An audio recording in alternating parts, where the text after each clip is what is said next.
दोस्तों आज के इस वीडियो में हम बात करेंगे सेल एग्रीमेंट के बारे में। सेल एग्रीमेंट के बारे में वैसे मैं पूर्व में वीडियो बना चुका हूं, लेकिन आज सेल एग्रीमेंट से लेकर पूरा रजिस्ट्री का प्रोसेस इस वीडियो में आपको मैं बताने वाला हूं। एक्चुअली सेल एग्रीमेंट और सेल डीड में बहुत ज़्यादा फर्क होता है। सेल एग्रीमेंट सेल डीड बनने से पहले बनता है जब हमारी कोई डील होती है, जब कोई प्रॉपर्टी हम पसंद करके उसमें कंडीशन तय करके उसके बारे में पूरी डिटेल लिखते हैं, वो एक सेल एग्रीमेंट होता है, यानी कि इकरारनामा जिसको बोलते हैं, बेचान इकरारनामा। तो जिस प्रॉपर्टी की सारी शर्तें हम बैठकर तय करते हैं कि कब पेमेंट देना है, आज कितना पेमेंट दिया है, प्लॉट की साइज क्या है, प्लॉट कहाँ का है, प्लॉट के आसपास क्या पड़ोस में क्या है, उसके सामने रोड कितनी है, ये तमाम तरह की सारी बातें सेल एग्रीमेंट में लिखी जाती है और उसमें टोटल अमाउंट लिखा जाता है कि इतने अमाउंट में ये डील हुई है और बाकी का पेमेंट इतने टाइम देना है और आज इतना पेमेंट दिया है। इसमें दो गवाहों के सिग्नेचर भी होते हैं। तो दोस्तों सेल एग्रीमेंट और सेल डीड को समझने के लिए आपको मैं विस्तार से इस वीडियो में बताने वाला हूं। इस वीडियो को स्किप न करिएगा। इस वीडियो को अगर आप पूरा देखेंगे तो किसी भी प्रॉपर्टी को सेल एग्रीमेंट बनाने से लेकर सेल डीड बनाने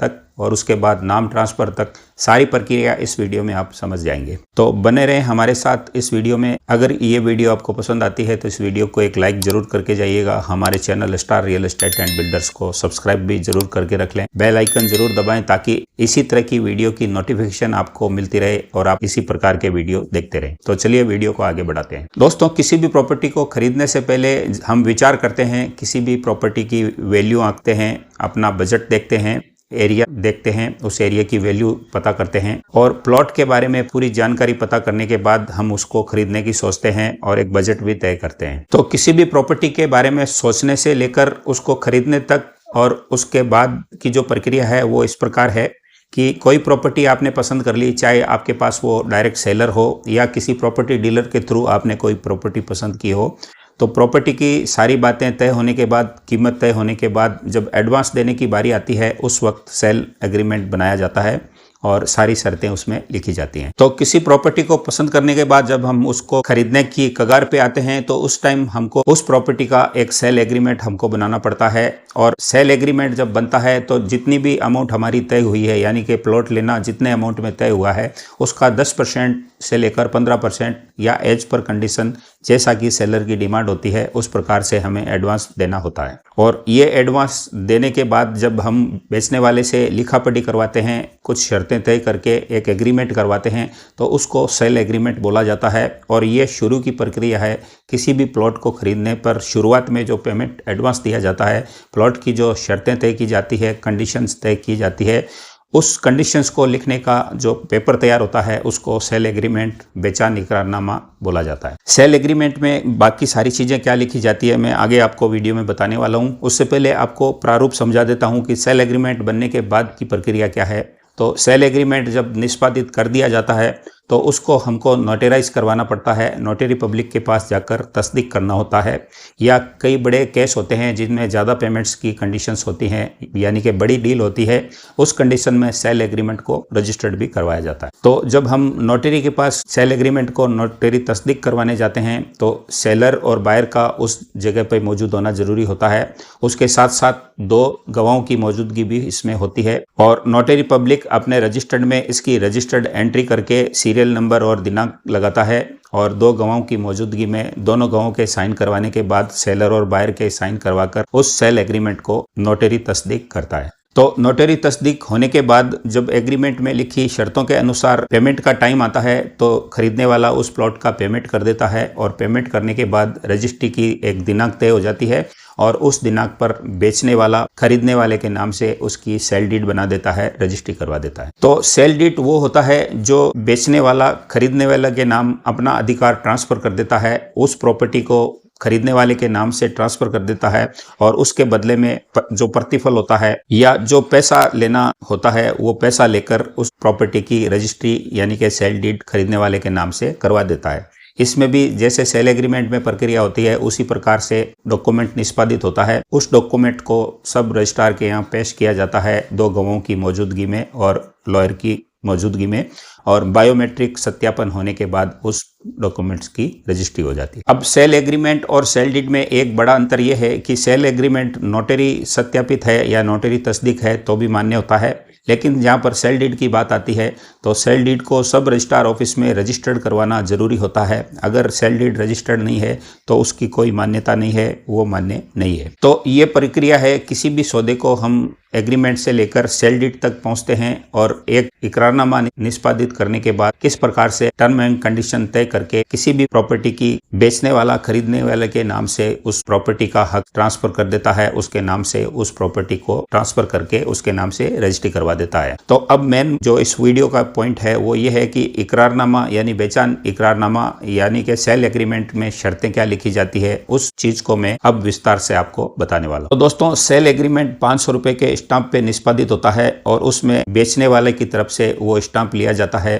कई कंडीशन में खरीदने वाला भी स्टाम्प को परचेज कर सकता है। उसमें बेचने वाले का नाम, उसके पिताजी का नाम, उसकी उम्र, उसकी जाति, उसका वर्तमान पता और स्थायी पता, और उसके बाद उसके आधार नंबर, पैन कार्ड नंबर, और उसके बाद खरीदने वाले का नाम, पिताजी का नाम, उसकी उम्र, उसकी जाति, उसका एड्रेस और उसका वर्तमान पता और स्थायी पता, और उसके बाद उसके आधार नंबर और पैन कार्ड नंबर दर्ज करने होते हैं। उसके बाद बेचने वाला खरीदने वाले के नाम से पूरी डिटेल लिख कर देता है। वो उसमें ये शो करता है कि फला प्रॉपर्टी जिसका कि प्लॉट का नंबर ये है, वो प्लॉट इस कॉलोनी में आया हुआ है, इस खसरे में आया हुआ है, इस एरिया में आया हुआ है, इस सिटी में आया हुआ है। उसकी पूरी डिटेल उसमें लिखी जाती है। और प्रॉपर्टी की डिटेल लिखने के बाद प्रॉपर्टी का एरिया कितना है, यानी कि प्रॉपर्टी की साइज कितनी है, वर्ग फीट में, स्क्वायर मीटर में या स्क्वायर यार्ड में, वो पूरा लिखा जाता है। उसमें अगर कुछ बना हुआ है तो उसके बारे में लिखा जाता है, बना हुआ कितना है, आरसीसी है या सीमेंटेड है या उस पर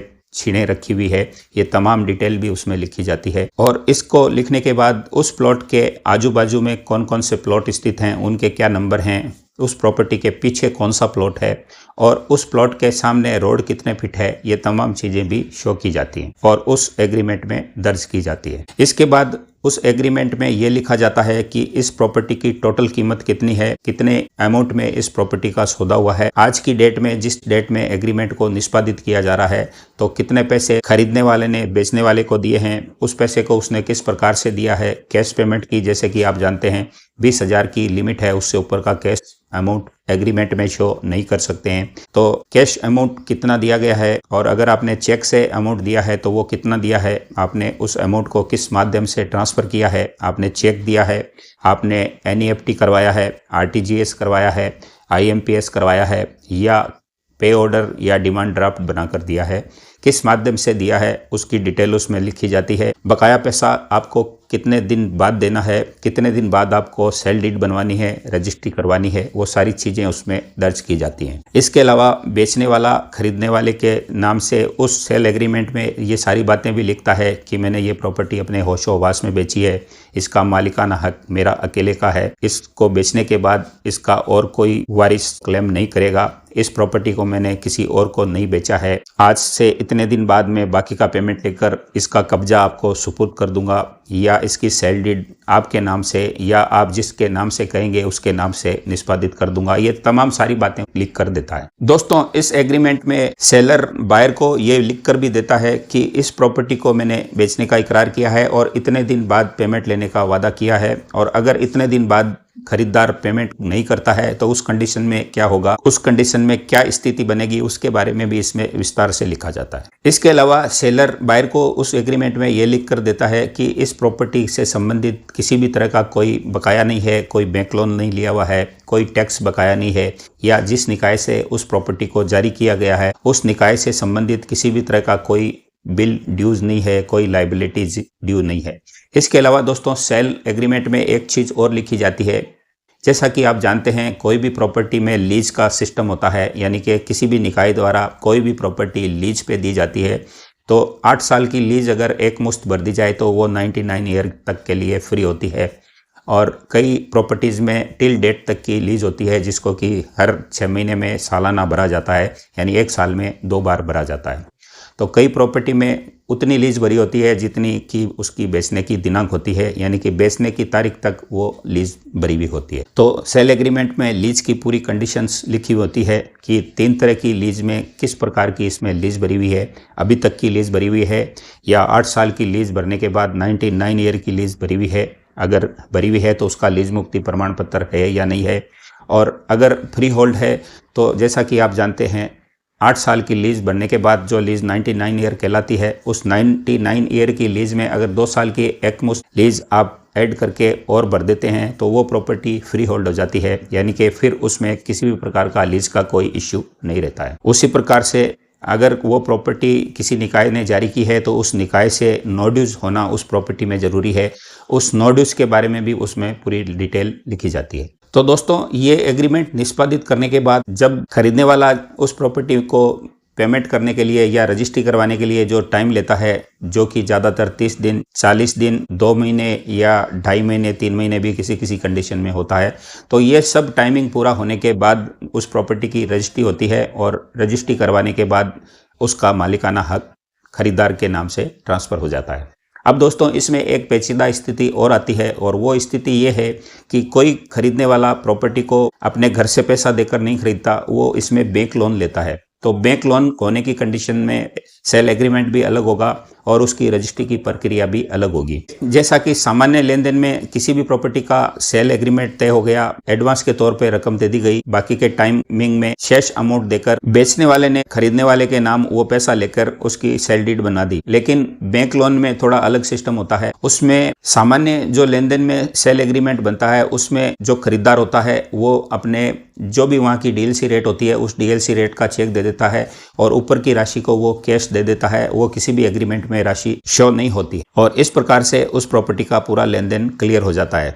लेकिन बैंक लोन होने की कंडीशन में कुछ कंडीशंस अलग होती हैं और इसके लिए बैंक लोन के लिए उस डीएलसी वैल्यू या सर्किल रेट का एक एग्रीमेंट अलग से निष्पादित करना पड़ता है। अगर आपने पूरी वैल्यू का एक एग्रीमेंट बनाया है तो आपको एक बैंक लोन के लिए डीएलसी वैल्यू का बैंक के लिए अलग से एक एग्रीमेंट निष्पादित करना पड़ता है। तो आपने अगर पूरी राशि का कोई एग्रीमेंट बनाया है तो वो agreement at a time registry, जिस दिन आप रजिस्ट्री करवाते हैं वो डिस्ट्रॉय हो जाता है, यानी ज़्यादातर लोग उसको डिस्ट्रॉय कर देते हैं, यानी कि वो ऑफिशियल नहीं होता, किसी भी रिकॉर्ड में नहीं चढ़ता है। लेकिन वहीं पर अगर आपने कोई प्रॉपर्टी आपने बैंक लोन से खरीदना तय किया है तो उस कंडीशन में बैंक लोन के लिए आपको एक अलग से एग्रीमेंट निष्पादित करवाना पड़ेगा और वो सेलर बायर के नाम से डीएलसी वैल्यू यानी कि उस एरिया की, उस प्लॉट की सर्किल रेट के हिसाब से बना कर देगा। तो वो जब भी आप बैंक लोन के लिए अप्लाई करेंगे तो वो एग्रीमेंट भी आपको अपने टोटल डॉक्यूमेंट्स के साथ, यानी कि आपकी जो सिविल है, सिविल के डॉक्यूमेंट्स के अनुसार, आपकी केवाईसी के अनुसार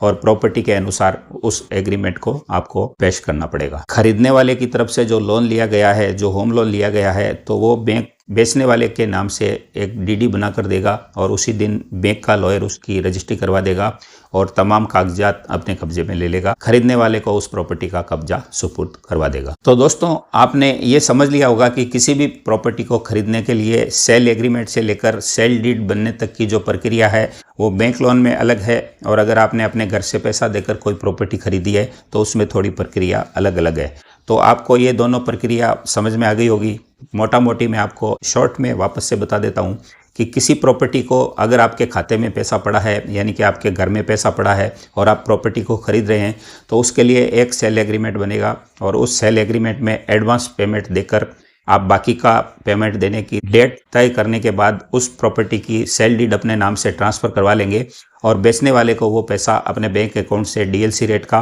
और बाकी का पैसा कैश देकर उस प्रॉपर्टी को अपने नाम करवा लेंगे। लेकिन वहीं अगर आप कोई बैंक लोन लेकर उस प्रॉपर्टी को खरीदना चाहते हैं तो शुरू के अंदर आपको एक एग्रीमेंट टोटल अमाउंट का बनाना पड़ेगा और ये एग्रीमेंट ऑफिशियल नहीं होगा, यानी कि कहीं पर भी इसका ऑफिशियल रिकॉर्ड नहीं रहेगा और रजिस्ट्री के टाइम मैक्सिमम लोग इसको कैंसिल करवा देते हैं। और बैंक लोन के लिए आपको डीएलसी वैल्यू का अलग से एक एग्रीमेंट निष्पादित करवाना पड़ेगा। इस एग्रीमेंट का आपको मूल एग्रीमेंट में हवाला देना पड़ेगा कि फला प्रॉपर्टी की डील इतने में हुई है, उसका एडवांस इतना दिया गया है और बैंक लोन लेने के लिए इतनी वैल्यू का एक एग्रीमेंट अलग से बनाया गया है और उसके पेटे इतने पेमेंट का चेक एडवांस के तौर पर दिया गया है और बाकी का पेमेंट इतने टाइम में देने के बाद इस प्रॉपर्टी की रजिस्ट्री बेचने वाला खरीदने वाले के नाम से करवा देगा। तो इस प्रकार से दो तरीके से सेल एग्रीमेंट बनाए जाते हैं, एक टोटल वैल्यू का और एक डीएलसी वैल्यू का। और इस प्रकार से सेल एग्रीमेंट निष्पादित करने के बाद रजिस्ट्री करवा दी जाती है, सेल डीड बनवा दी जाती है और बेचने वाला खरीदने वाले के नाम से उस हक को ट्रांसफ़र कर देता है। इस प्रक्रिया को सेल डीड बोला जाता है। तो दोस्तों, इस वीडियो में आपको तमाम शुरुआत से लेकर एंड तक प्रॉपर्टी को किस प्रकार से खरीदा जाता है, किस प्रकार से उसका सेल एग्रीमेंट बनाकर सेल डीड बनाई जाती है, आपको समझ में आ गया होगा। अब लास्ट की जो बात रह जाती है वो ये है कि आपने किसी भी प्रॉपर्टी को चाहे बैंक लोन से खरीदा हो, चाहे कैश में खरीदा हो या अपने बैंक अकाउंट के पैसों से खरीदा हो, आपने जब उस प्रॉपर्टी की रजिस्ट्री अपने नाम कर ली, उसका कब्जा प्राप्त कर लिया और उसका मालिकाना हक आपने प्राप्त कर लिया, तो संबंधित निकाय में जिस निकाय की वो प्रॉपर्टी है उस निकाय में आपको रजिस्ट्री की कॉपी और चैनल डॉक्यूमेंट्स और अपनी KYC लेकर उस प्रॉपर्टी का नाम ट्रांसफ़र करवाना होता है। अगर कृषि भूमि है तो म्यूटेशन कराना पड़ेगा, औद्योगिक भूमि है तो उद्योग केंद्र में जाकर उसका नाम ट्रांसफ़र कराना पड़ेगा, और अगर किसी भी तरह का आवासीय प्लॉट है, कोई मकान है या रहवासीय भूमि है तो उसका उस संबंधित निकाय में जाकर आपको अपना नाम ट्रांसफ़र करवाना पड़ेगा, जिसको कि दाखिल खारिज बोला जाता है, कहीं कहीं पर नाम ट्रांसफ़र बोला जाता है, कहीं कहीं पर म्यूटेशन बोला जाता है। तो ये प्रक्रिया बहुत ज़रूरी है, और वो इसलिए ज़रूरी है अगर संबंधित निकाय में जाकर आपने अपना नाम ट्रांसफ़र नहीं कराया तो उस निकाय में वो प्रॉपर्टी उसी के नाम से बोलती रहेगी जिस व्यक्ति ने उस प्रॉपर्टी को आपको सेल किया है, क्योंकि सेल डीड किसी भी दस्तावेज को बेचने के बाद वो आखिरी दस्तावेज नहीं है। यानी कि किसी भी प्रॉपर्टी का आखिरी दस्तावेज कुछ समय पहले रजिस्ट्री को बोला जाता था, लेकिन आज के वक्त में किसी भी संबंधित प्रॉपर्टी को बेचने के बाद उसका आखिरी दस्तावेज सेल डीड नहीं है, उसके बाद जो नाम ट्रांसफ़र होता है वो आखिरी दस्तावेज होता है। तो आपको नाम ट्रांसफ़र करवाना बेहद ज़रूरी होता है। जिस निकाय से वो प्रॉपर्टी जारी की है उसी निकाय में वो नाम ट्रांसफ़र होता है। तो दोस्तों, उम्मीद करता हूँ आज का वीडियो यहीं तक आपको किसी भी प्रॉपर्टी को खरीदने से लेकर बेचने की पूरी प्रक्रिया पता चल गई होगी। तो झट से इस वीडियो को लाइक कर दीजिए, हमारे channel star real estate and builders को सब्सक्राइब कर दीजिए और बेल आइकन जरूर दबाइए ताकि इसी तरह के वीडियो आपको आगे भी मिलते रहें और कुछ आप सीख कर लाभान्वित होते रहें। हमारा उद्देश्य यही है। तो फिर मिलते हैं नेक्स्ट वीडियो के साथ, तब तक के लिए नमस्कार, जय हिंद, जय भारत।